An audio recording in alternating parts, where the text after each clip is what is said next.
Continuamos hoy con la criminología crítica latinoamericana para hablar particularmente de la corriente neurofenomenológica de la criminología crítica que Augusto Sánchez y Alicia González hemos desarrollado aquí en México para mostrar las debilidades del derecho penal. Un elemento de estudio de la criminología crítica es poner en duda las categorías del derecho penal y mostrar que el derecho penal es más un instrumento de poder que una forma de administrar justicia. Por tanto, se nos ha dado una imagen de bondad para un instrumento que sirve principalmente para el control, la dominación y el castigo.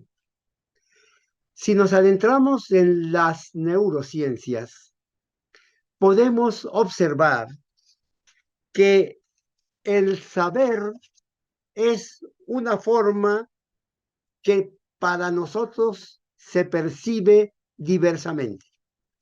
Cada sujeto conoce distinto porque su mundo biológico individual procesa también diferente a los demás.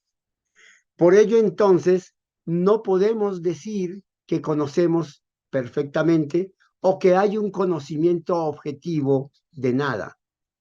Todos son aproximaciones y hoy la ciencia habla de hipótesis científicas y no de verdades, porque las hipótesis científicas se pueden modificar con cada desarrollo tecnológico, con cada descubrimiento que diario se va desarrollando y por el cambio mismo de las cosas que nos hace conocerlas cada vez diferentes. Y además que también nosotros estamos cambiando con ellas y por lo tanto hoy vemos las cosas de una forma y mañana serán de otra.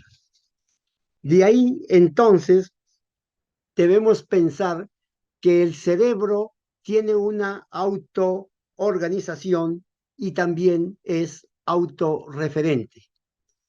El cerebro y el sistema nervioso constituyen un sistema cerrado, con el cual nosotros recibimos un capto del mundo externo, de los datos que están fuera de nosotros. Pero entre la percepción que tenemos del dato y la conciencia del mismo, hay una diferencia, porque nosotros recibimos un capto o captado. Cuando decimos que el sistema nervioso es cerrado, implica que el mundo de afuera es uno y el procesado por ese sistema me da a mí un capto o captado. Es decir, lo que él decide como realidad. Y por tanto, para mí, la realidad es esa, no el dato inicial, sino los resultados de ese proceso en el sistema cerrado llamado sistema nervioso. ¿Qué importancia tiene esto en el derecho? Que cuando estamos presentes a hechos jurídicos relevantes, resulta que todos captan distinto, todos tienen su propia verdad. Llamamos verdad a tienen su propio dicho, mas no es la realidad que ellos vivieron en el hecho jurídico. De tal forma que el hecho jurídico opera o aparece y se procesa como es, pero a mí me llega con la deformación que mi sistema nervioso me dé para yo captarlo como me lo da.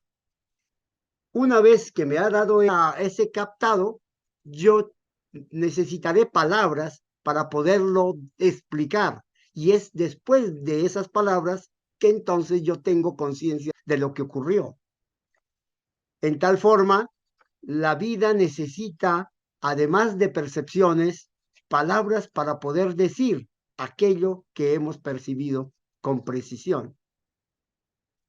Por tanto, entonces, en un hecho jurídico, todas las versiones serán distintas todos los testigos, las percepciones de los policías, de los abogados, de los jueces o fiscales son diferentes. Y en consecuencia no hay homogeneidad en la percepción de las cosas. Esto es fundamental porque todos los abogados creen que todos somos iguales, que todos percibimos igual, que todas las realidades son una, o mejor, sí, que la realidad es una y no todas las que cada quien va construyendo en su mundo cerrado del sistema nervioso.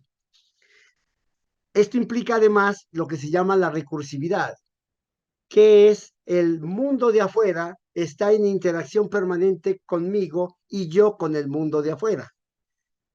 Por tanto, el mundo de afuera y yo son construidos por mi mismo sistema nervioso. Y de esta forma, lo que yo conozco y yo somos lo mismo. Es decir, el observador y lo observado son uno solo, porque el observador es a su vez el cerebro del observador es el que construye aquello que observa. Y eso que observa me impacta a mí y al final somos lo mismo.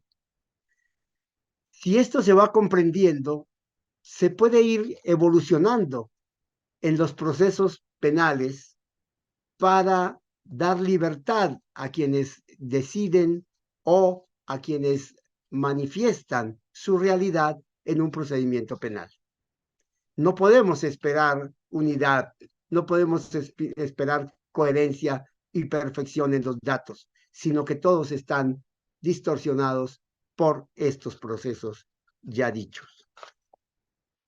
Tenemos también que no hay el conocimiento objetivo, sino aproximaciones, como decíamos hace un momento, y aproximaciones que dependen de la incertidumbre de la vida. Werner Heisenberg fue el que estableció el principio de indeterminación, y este principio implica que nunca sabemos cómo están las partículas físicas en un momento dado, ni en qué momento se juntan o en qué espacio y tiempo están cambiando y evolucionando. Por tanto, hay una indeterminación en todas las cosas. Y pues, es la incertidumbre del conocimiento. No podemos tener conocimiento objetivo ni absoluto sobre nada.